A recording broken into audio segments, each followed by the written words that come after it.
sales floor of our stores. Home Depot truly takes care of our people, and that's one of the reasons I am proud to be here and represent Home Depot today.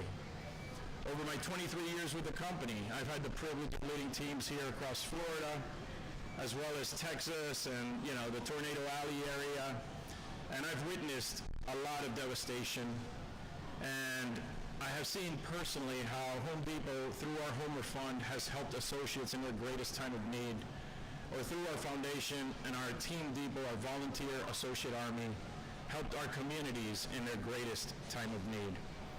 Home Depot truly takes care of our communities, and that's another reason I'm so proud to represent the Home Depot here today. I'm not only a part of the Home Depot family. In fact, if you caught me today, I'd probably bleed orange. But I'm also a part of the Florida family. I've lived in Florida most of my life. I lived here in total 44 years of my life, and I call Palm Beach County home. This is where I reside. My son, in fact, his wife, my grandkids over there, live in Palm Beach County as well. Right here, this is the store they shop at. So I'm part of the Florida family as well. And over my time, my years in Florida, my years with the Home Depot, I have seen extremely powerful hurricanes come through. Starting with Andrew in '92, even last year with Helene, Milton, and then thinking back through the years, Gene, Francis, Charlie, Ian, Irma, and so many others in between. One thing that's been constant and as powerful as these storms is Home Depot's commitment to the community. That has always been constant. We have been there every step of the way to support our neighbors, to support our communities, and I am so, so proud of that. Today, we have here Senator Gail Harrell, Representatives Caruso, Mike Caruso, Representative Gossett Seidman, and Representative Gerwig, Executive Director Guthrie. He's the one you want to know too with emergency management. But thank you all for being here today and to really discuss how we prepare for the upcoming hurricane season. As some of you may have heard, we have a custom at Home Depot, and we like to present the orange apron as a token of our appreciation, and I'd like to do that right now with all of you, if you don't mind coming to the stage. And Stephanie and Danny, our store manager and our co-manager, if you would like to come up. Yes, if you don't mind. We'd love to present you with an honorary Home Depot apron.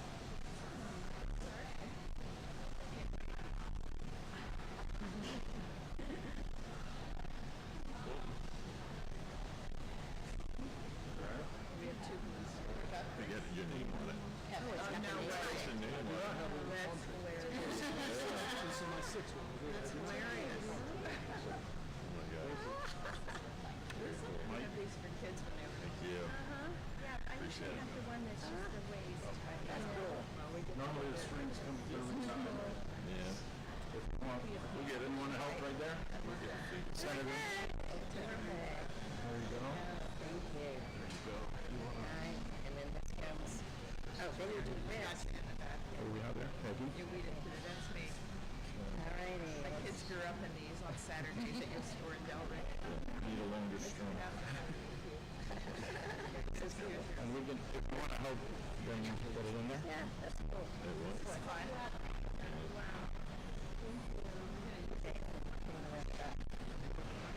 So for our dignitaries, Oh, this is cool. we welcome you. We thank you for everything you do to represent our communities. We appreciate you, and please accept this apron as a token of our appreciation. Thank you. That's it. Let's give them a hand. Give me an H. Give me an O. Give me an M. Give me an E. Give me a D. Give me an E. A P. Give me an O. Give me a T.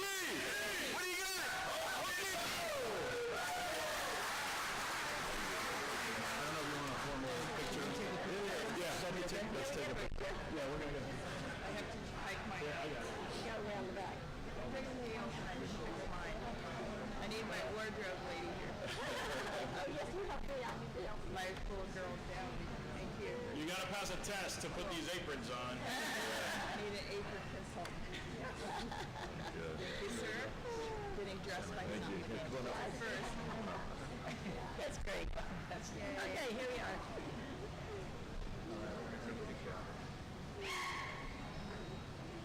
Proud to wear the orange. Thank you. We just need to add a little glue to it, make it look very pretty.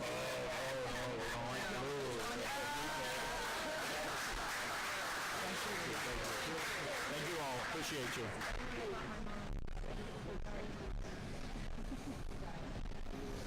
Now, Floridians, I'll talk to you now. It is never too early to prepare for hurricane season. We hope and pray that it will be an uneventful storm season. But I want you to know that we are ready to support and to help at the Home Depot should you need any help this season. We encourage families to assemble an emergency preparedness kit with essential supplies to put you in the best position possible to advance or to in advance of any storm. A kit made up of items like we have here: flashlights, batteries, lanterns, extension cords,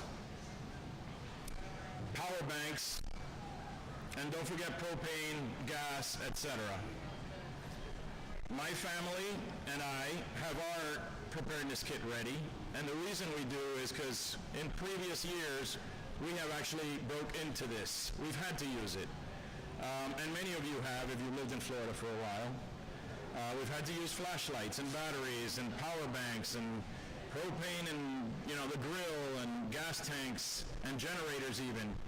And over the last few years, there has been a significant amount of water damage as well. And so for some of you, your preparedness kit may include pumps or even rigid wet dry vacs. But we highly encourage you to prepare. Additionally, if our communities need to recover from a storm, we have a plan for that as well.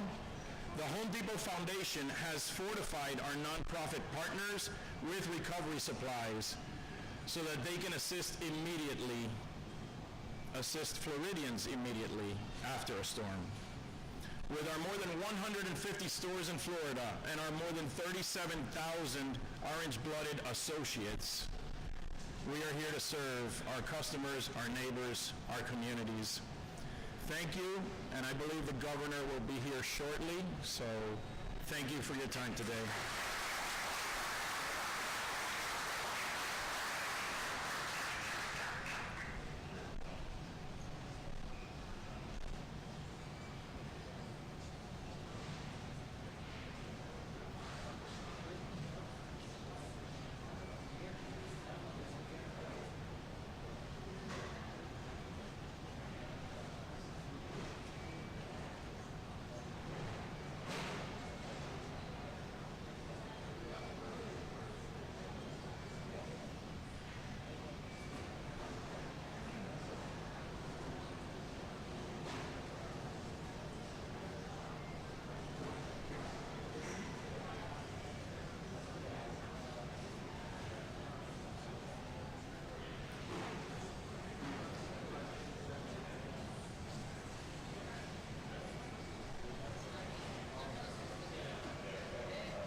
everybody. Just wanted to make two quick announcements and do one more sound check for the media.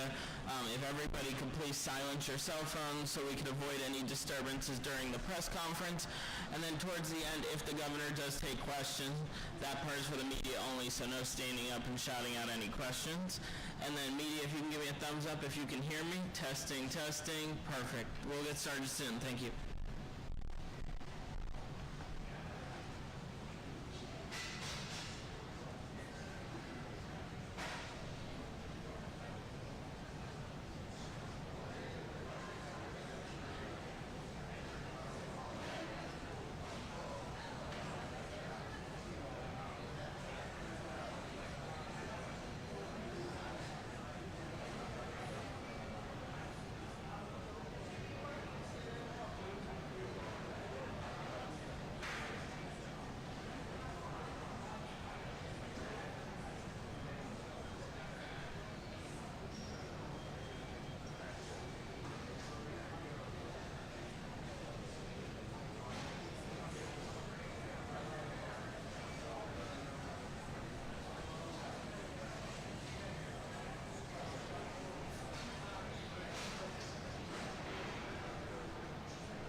Well, it's great to be down in sunny Jupiter.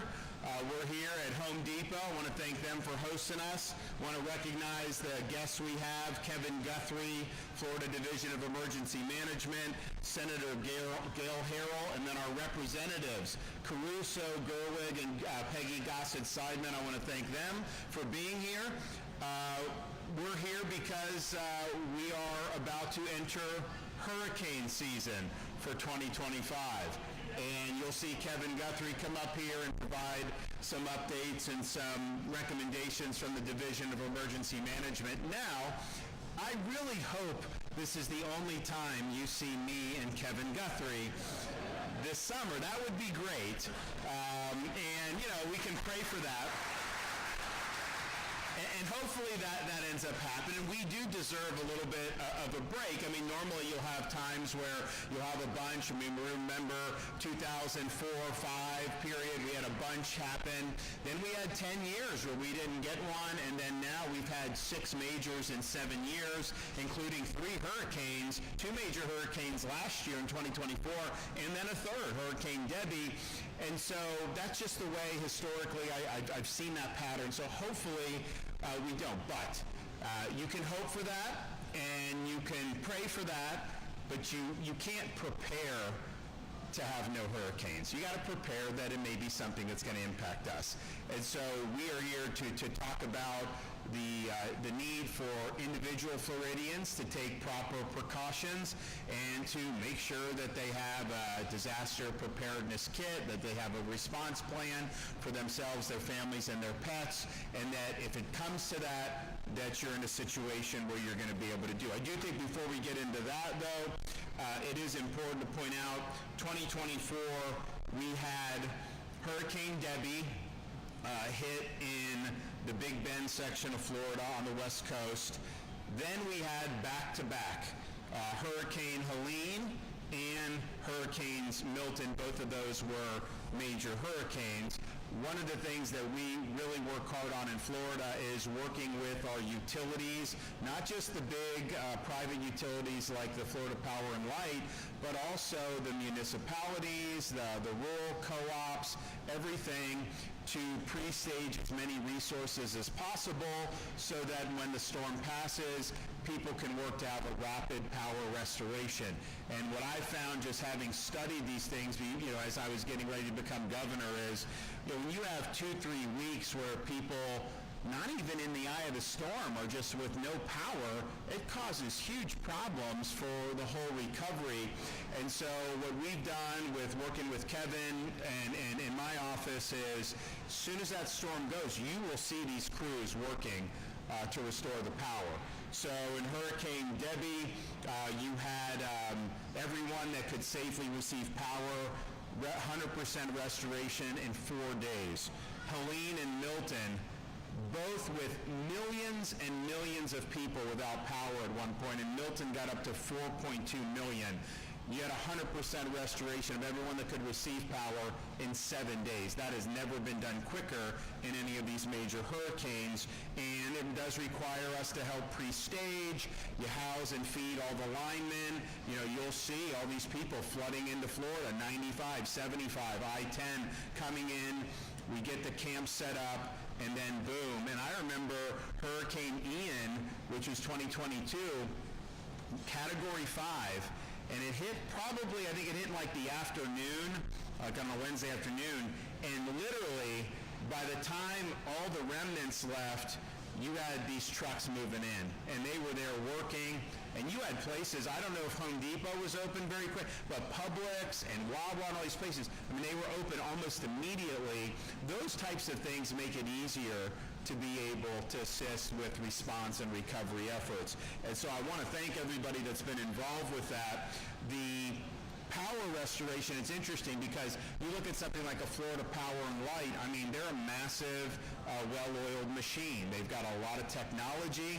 They put a lot of resources to bear. You've also seen Duke and things like Tampa Electric also be able to do that. And when I first became governor, it was, okay, we'd expect those to get it done, but then some of the other ones, maybe the cooperatives or whatever, it wasn't necessarily something that was going to be done as good. And I remember in Ian, you had some issues. Well, this more recent time, the co-ops were the first to get 100%. So they were there. You had some of these are rural outfits. Jupiter, obviously, you guys are going to be, you guys are all FPL, I'm assuming, and you understand that. But as you get into some other parts of Florida, you have that. All of those entities, whether it was the most well-financed, high-power utility, or maybe one that wasn't as much, they all were ready and they all responded very quickly, and we really appreciate that. Now, through the Division of Emergency Management in the state of Florida, we were able to, during those storms, deliver and distribute more than 2.5 million shelf-stable meals, 1.5 million hot meals, 200,000 food boxes. We have provided shelter for over 80,000 survivors in 282 shelters across the state of Florida, distributed 5 million bottles of water, 170 truckloads of ice, 90,000 tarps, and over 1,500 generators. One of the things that we had to do, so, it's interesting. Each storm will be different. Ian was was a really big storm that hit Fort Myers and Sanibel in that area. But yet, you go back, I think we were on the ground there maybe the next day or a day and a half, and you had gas stations open. A lot of them had generators, and the Publix was doing generator stuff. So things just bounced back, and you had no fuel interruption because Ian didn't disable the ports on the west coast of Florida. Well, and then Helene, same thing. It had a lot of storm surge on the west coast of Florida, had a lot of problems, but it didn't necessarily interrupt the fuel. Now, we have fuel contracts and we do this. Well, Milton was a little bit different. It disabled Port Manatee and the Port of Tampa for a short period of time. That's where a lot of the fuel gets brought in to be able to service those gas stations in Tampa Bay and Sarasota and all those places. And so, we obviously work with the ports to help them get where they need to go, but because we have these fuel contracts, we set up all these gas stations ourselves around the Tampa Bay area, Sarasota, so people could go in and they could get gas. We didn't even charge anybody. You got free gas. Imagine that. People would wait in line for a long time for that too, because it's people just. You could do gas. It's interesting on what people are sensitive on price. If you're going down the street, if you have a gas station that is like 5 cents less than the one on you will have the line wait. People will wait to get that savings on gas. So they're very sensitive on gas prices, but we were able to do that, and so that was probably, I think we set it up and probably ran it 3 or 4 days, and then, gas stations were coming online every day, and then the port got to 100%, and then everything was fine. But this is the type of stuff to be able to be very flexible to see what's going to happen. Another thing that we did was we did this debris task force. Now, you guys on the East Coast haven't had an impact of a major, probably since 2004, 2005 period during those seasons. Now, I know you did get some nasty tornadoes that got flung off some of these other ones, which were very devastating. But, when you have a big hurricane come through, it can leave a lot of debris. And people have, their homes may get saturated, and then they're cutting out the drywall. They're doing all this stuff. So this stuff adds up. And you'll go to some of these other places that have been hit by hurricanes in other states, and there'll just be debris just sitting there, and nobody really does. So what we said was, we really want to get this debris moving. Now, this is municipal governments have debris contracts, county governments have debris contracts. The state is not in the debris management business. That's just not how things go. You guys have your trash and all that stuff. Those are local services. But with Kevin's leadership, we've stressed you got to have these contracts in place. You got to have these folks ready to go. And that had even more importance when after Helene, we saw Milton forming. Well, guess what? Milton was going to go on a similar track and impact a similar area than what Helene just did. So you had massive amounts of debris on the beaches in Pinellas County, in Bradenton, in Sarasota, all those areas. And it's like, okay, you're going to have a massive storm, then the debris is just going to get picked up, and then projectiles everywhere. So we launched a debris initiative to be able to go in. So we paused, this is unprecedented, we paused all of our road work, everything our department of any dump truck under the control of the state of Florida was sent over to where Helene had hit, and they are doing debris 24/7. And we said it needed to be 24/7. One of the counties, Pinellas County, did not follow that executive order, and they locked up their landfill. Well, we sent in the cavalry to cut the locks, open the gate, and get that debris going, because that's what you needed to do. And we had citizens loading up their Ford F-150s, F-250s, you name it, bringing it in round the clock. And we were able to clear so much debris. And we also got from the Biden administration 100% reimbursement for all debris cleanup. So we told them, we created a debris dashboard where citizens could see how much their city or county was doing, because basically it was free to them. They were going to get reimbursed for 100% of the cost, so get it done. And I got to say, that's probably been the fastest debris pickup that we've ever seen after a major hurricane. And in fact, I'm down in Longboat Key. I was doing some charity event a few weeks ago, and you're pulling down there, you wouldn't have known a hurricane. They got hit by two. They got hit by Helene, and then they got hit by Milton. And you go through there, and it's just like bustling, tourists everywhere. People are building whatever they're doing, and you didn't see like massive debris sitting everywhere. So I think that people really handled that in a good way, and I know it was really Kevin and his team, setting up these incentives. We worked with the federal government to get that reimbursement. I don't know if we're going to get reimbursement going forward, certainly not at that level from what we're seeing. But I think what happened with Milton was Helene happened, and then you had like Western North Carolina, all this stuff, and it was like, where's the federal government? Like, people were like, where's the president, all this stuff? And so I think the Biden administration was very sensitive on the heels of that with Milton. They bent over backwards to be able to do, so we were able to get 100% of the debris cleanup, which we think is really, really good. So during that hurricane season, 2024, Florida Division of Emergency Management distributed $12 billion in recovery funding. That's the most that has ever been paid out within 6 years. And they've administered $244 million in preparedness grants. And so some of these things are more immediate. Some of these things are more some of the long-term stuff. I know Kevin will discuss some of that. Now, we are still responding. As we are still responding to Hurricane Helene, we were able to get things, and this is kind of how Florida does it. You looked at Western North Carolina after Helene, it was like no one was really there, right? And some people were saying FEMA needed to be there. Our view on that is we don't rely on FEMA for any of the preparation or response efforts.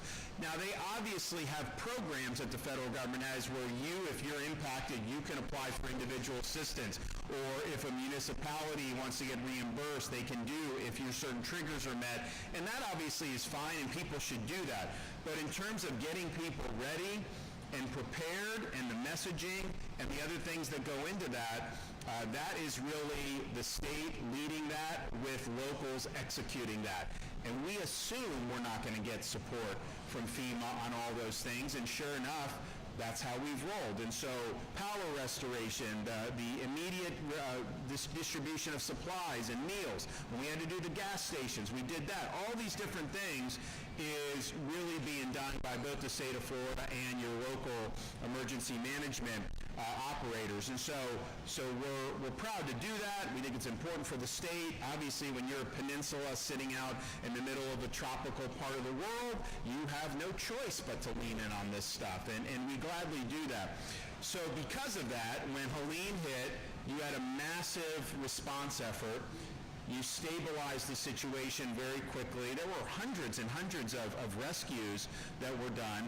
and you stabilize. And where it hit ground zero, there was not a single fatality up in Franklin or Taylor County. Not one fatality, which for a storm of that magnitude is pretty incredible. So that was good preparation, good coordination with the locals. You do that. So the dust settles 24 hours later, like we really don't have any more rescues to go. We're not getting any requests from the counties at that point beyond things that we would need. But in terms of that immediate rescue, we didn't have it. But then you saw Western North Carolina. You saw things where people didn't have support. People didn't have, and the reason why, first of all, we help other states. Other states help us. You know, anytime I do something, we sent people to help at the border, and y'all get me, what are you doing there? You're not for it. No, you know what? Why? One, it affects everybody, the border.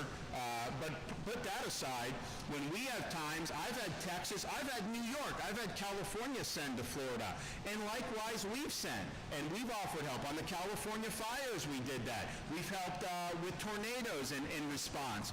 So that's just what we do. The states do that traditionally. It's not like it was anything out of the ordinary. But Western North Carolina, if any of you been to Western North Carolina in the summer times, you can't move without running into a Floridian. In fact, there's probably more people in Western North Carolina in the summer consider me their governor than the North Carolina governor, because that's just what it is. And I've been there and I've seen that. So I knew we were going to have some connections on the North Carolina. We would have helped anyways, but this is a really big deal. So we sent in Florida State Guard and other emergency response, and so they're in North Carolina conducting rescue operations. I have people come up to me to this day saying thanks for having the State Guard to do. Now, in some respects, I think it speaks highly about our guys that you have this in Western North Carolina, and then you have Florida people rescuing you. On the other hand, it's like, I know, it's a little bit weird that would be the case, but it is the case. And so we were able to do that, and we saved a lot of people. We were also able to bring Starlinks. We were able to bring water. We helped rebuild bridges there with our Florida Department of Transportation. And we also helped Tennessee and some of those remote regions. So it was really a good team effort, but that's just what we should do. So the 2024 season was challenging, but I think you can feel pride in the fact of how folks up and down the state of Florida responded to those very challenging circumstances, which brings us to this year. You just have to prepare and plan that we are going to have impacts. If you plan and it doesn't happen, you're never going to have great regrets on that. If you don't plan and it happens, you're going to be immediately saying, why didn't I do this? Why didn't I do that? So we encourage, with hurricane season starting this weekend, we encourage all Florida residents and visitors to have a household plan that considers the needs of children, seniors, and pets in the family in particular. You can go to floridadisaster.org/plan-prepare if you want more information. Know your zone and know your home. It's important that residents know if they live in an evacuation zone, a low-lying flood-prone area, a mobile home, or an unsafe structure during hurricane season. It's also important for residents to know their home and its ability to withstand strong winds and heavy rain. This information will help residents better interpret orders from local officials. For more information and determine evacuation zones, visit floridadisaster.org/know, floridadisaster.org/know. In advance of the season, determine your options should you need to evacuate. Now, this is something that I think more and more Floridians have gone to appreciate it, because we had really serious evacuations from the west coast of Florida last year. You had, I'm not saying there was no traffic on it, but you did not have the nightmares that we've seen. Remember in Texas, people were stuck and they couldn't move at all and all that. Now, we opened an auxiliary lane. We did some stuff with that. But I think the reason was more of just, the message is this: if you're called upon to evacuate, you do not need to get in your car and go to some other state. You don't need to get in your car and go 300 miles. When you're evacuating, most of the time they're calling on you to evacuate is because you live in a low-lying area that would be dangerous if storm surge hit. So if you go to higher ground, most of the places that you would evacuate to in Florida are in structures that are hurricane-proof. Certainly any place that would be considered a shelter, virtually any hotel that would have been built in the last 20 years. So you don't need to make this a major excursion. You can evacuate, so like if you're here on the coast in Palm Beach County, chances are you just go inland. You hunker down, let the storm pass, and then you'd likely be able to go back to your home and hopefully things are fine, and if there's not, you can tend to that.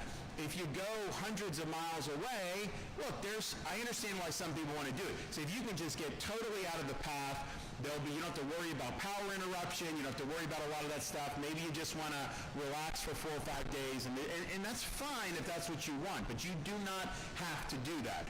And it is not advisable in most situations that you do that. You will not have to worry about roads. You won't have to worry about this stuff if you just evacuate interior. So that is what we've stressed. We've also said, I was in Palm Beach County, we were at the Big Dog Ranch Animal Rescue, and we signed the bills against the animal cruelty with the dogs, especially in times of emergency. You know, we had Milton coming, and you had some guy, he's evacuating, and so he decides to chain his dog on a fence right off the interstate on I-75. Well, the storm was coming, water was rising, so it's about up to the dog's, right up to the dog's torso. And we had a Florida Highway Patrol trooper that saw this and rescued the dog, but the dog would have died, had they done that.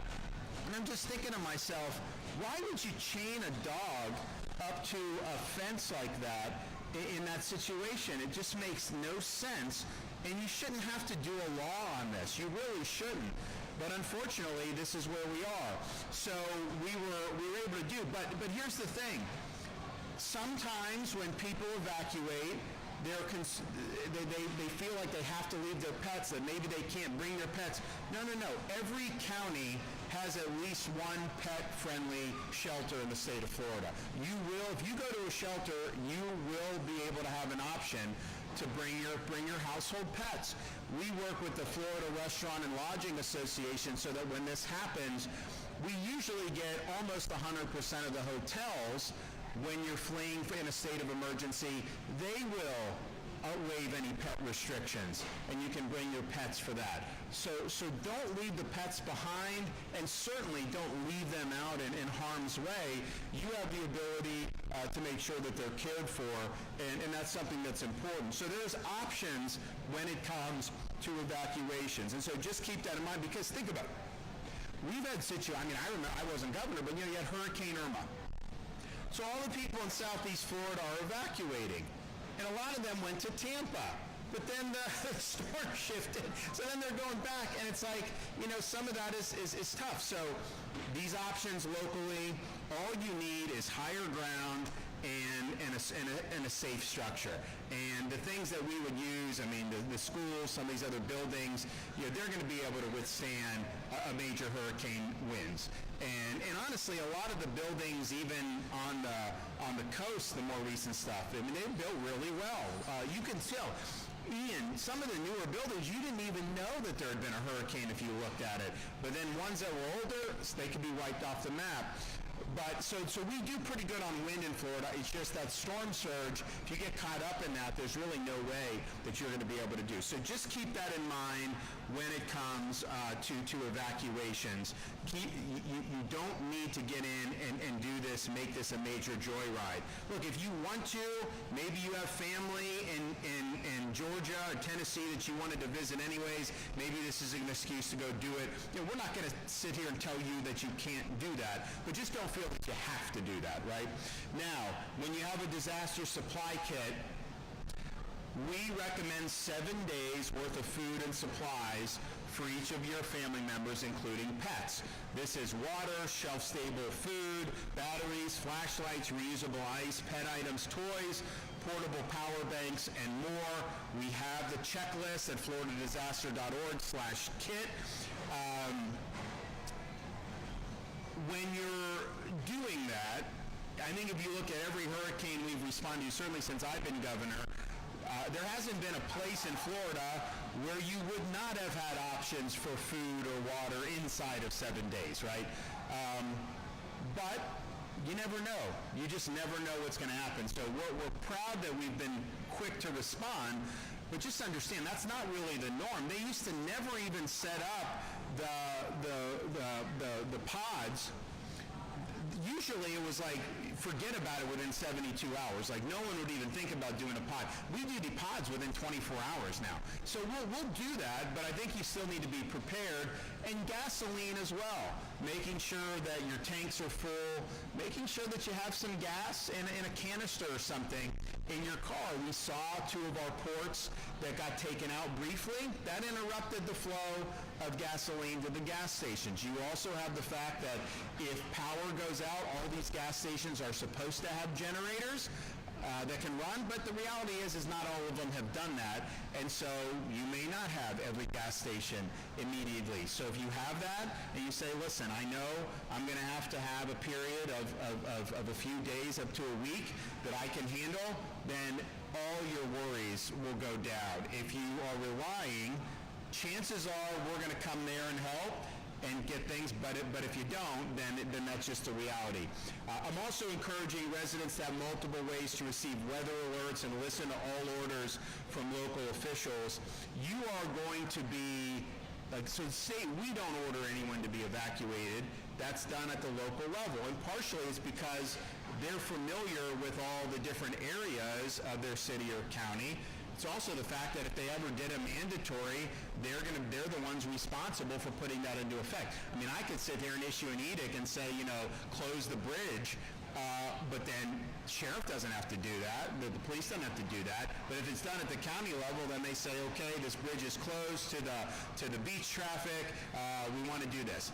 And I'm not even saying that they should be doing or not doing on these things, but the reality is it's a bottom-up process. So listen to those local officials, understand where you are, understand what they would do.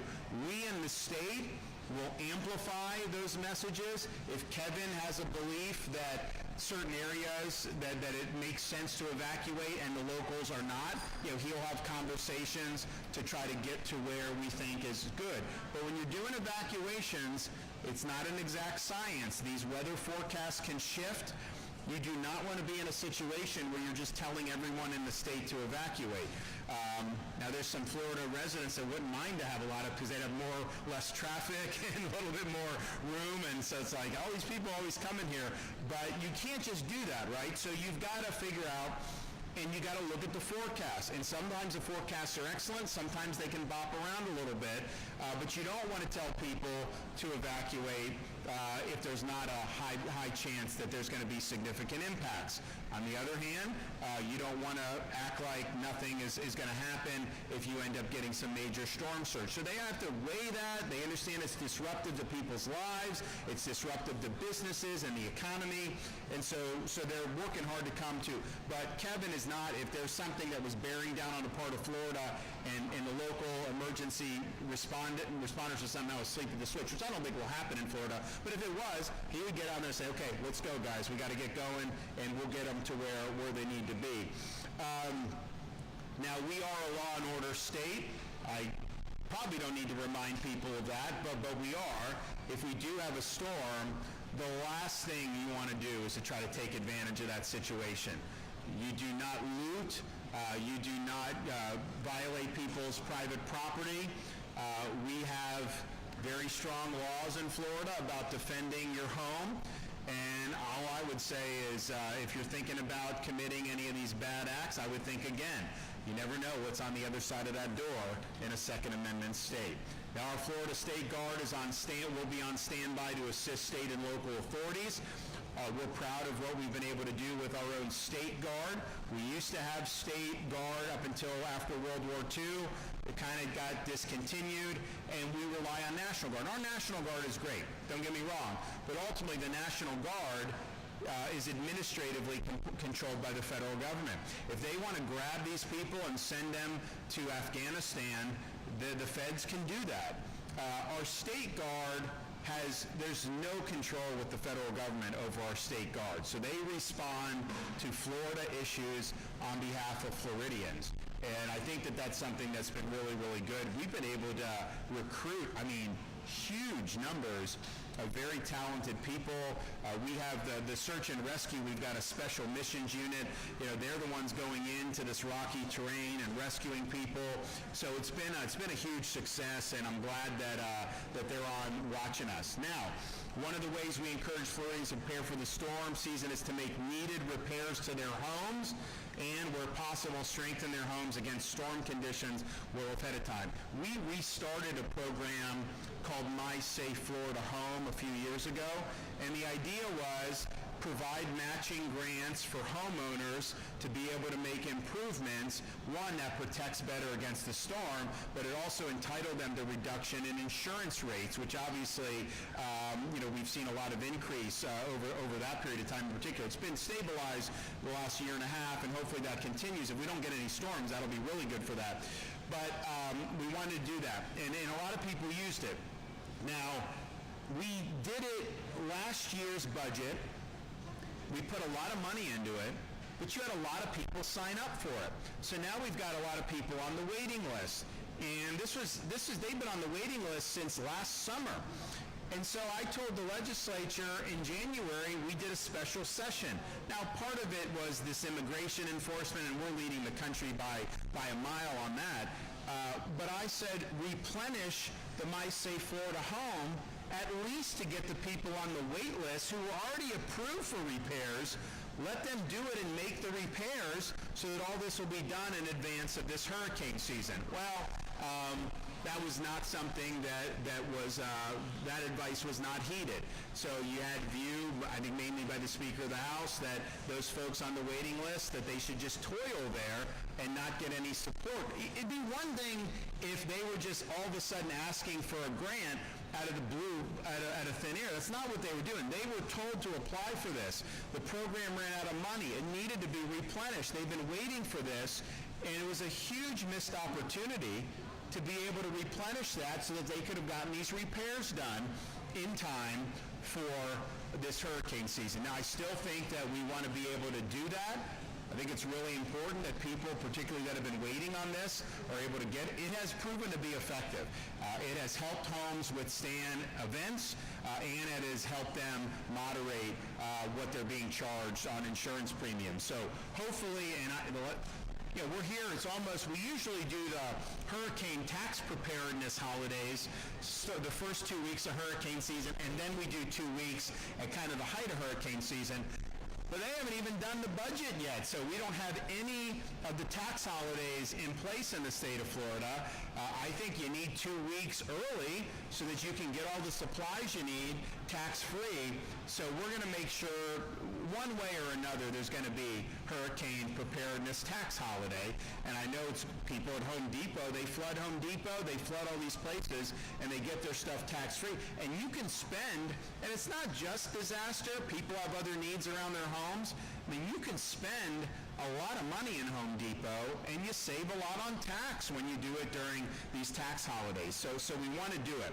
Now, as part of My Safe Florida Home, we allow residents to receive free wind mitigation home inspections, and ensures they can make the necessary fixes before hurricane season gets underway. I recently signed Florida House Bill 715 earlier this month that makes it easier for Florida homeowners to do these repairs. Right now, Florida law allows licensed roofing contractors to install, repair, maintain, alter, or extend roofing systems, but restricts them from performing major structural work beyond roofing unless they hold additional licenses. Well, this bill expands the scope of work that roofing contractors can do to include roof-to-wall connections for structures with wood roof decking.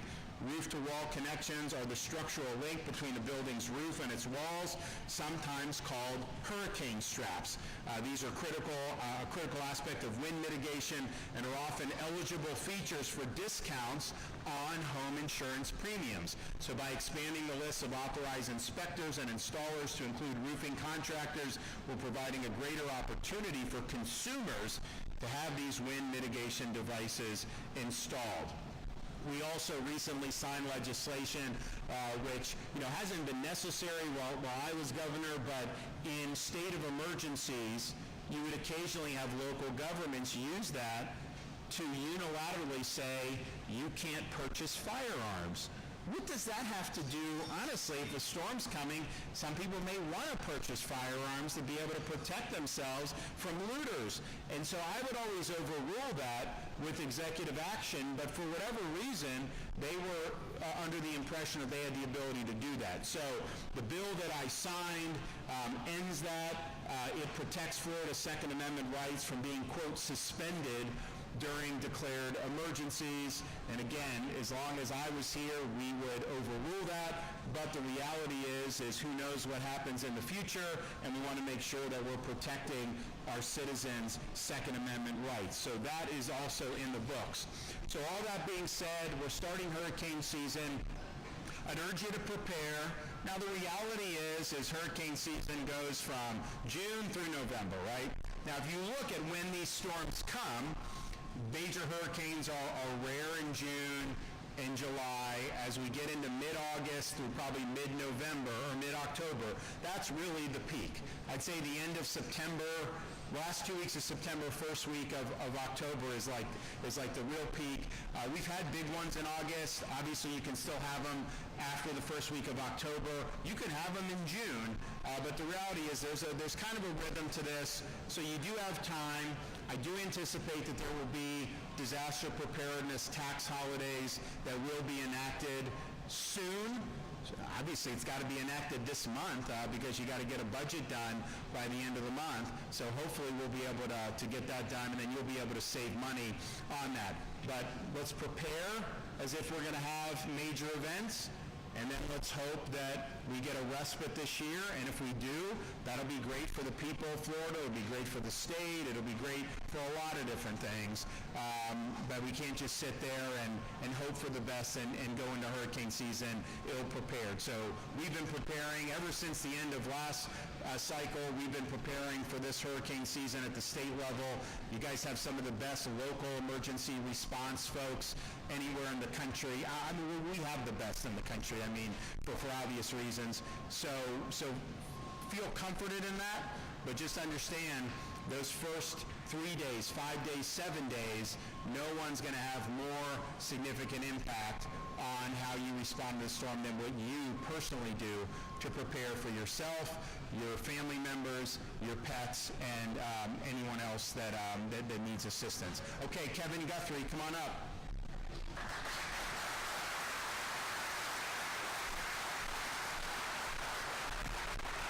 Thank you, Governor, for your leadership and always supporting the Division of Emergency Management. And yes, I do hope this is the one and only time this year that we get to see each other.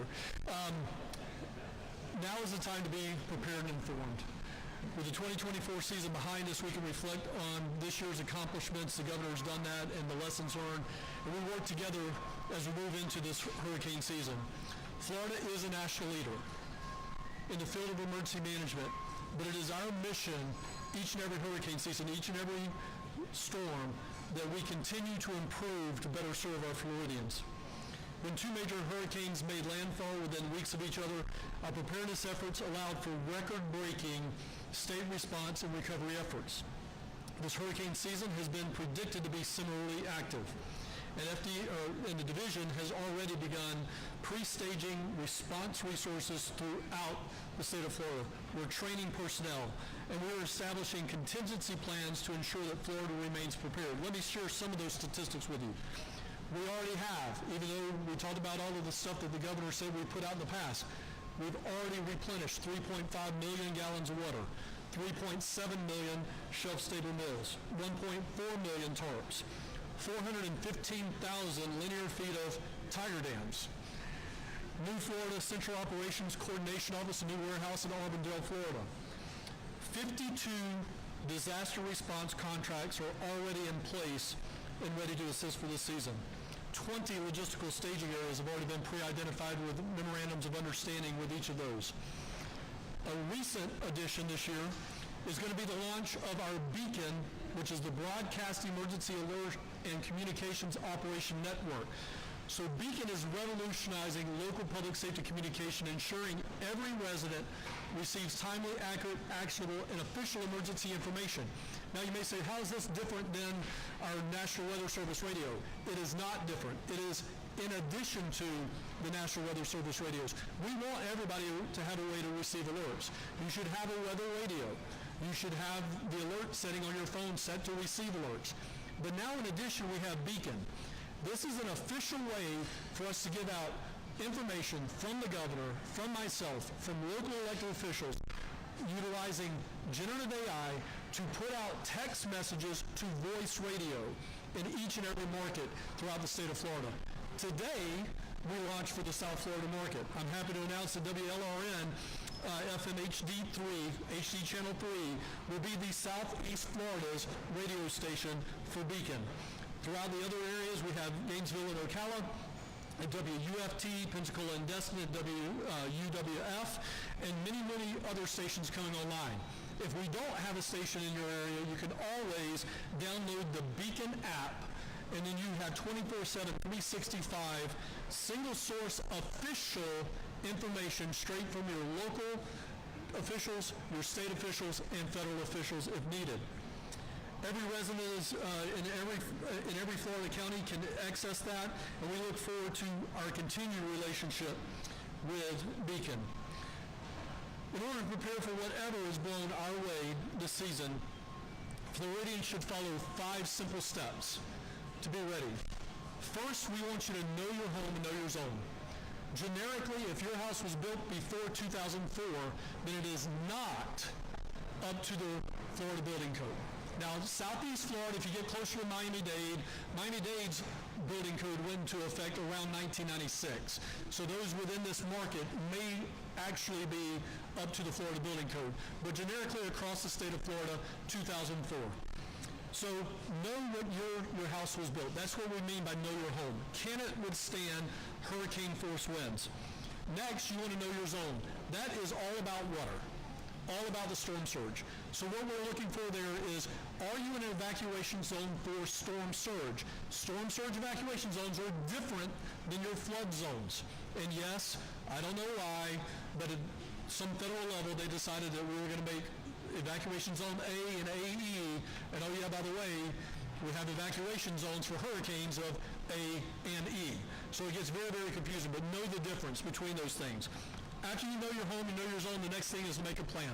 Make a plan for every member of your family. Make a plan for your extended family. My wife is a primary caregiver for her mother and father. We have to take those things into consideration. Pets, and so on. So please make sure you make a plan. Build a disaster supply kit based on your plan.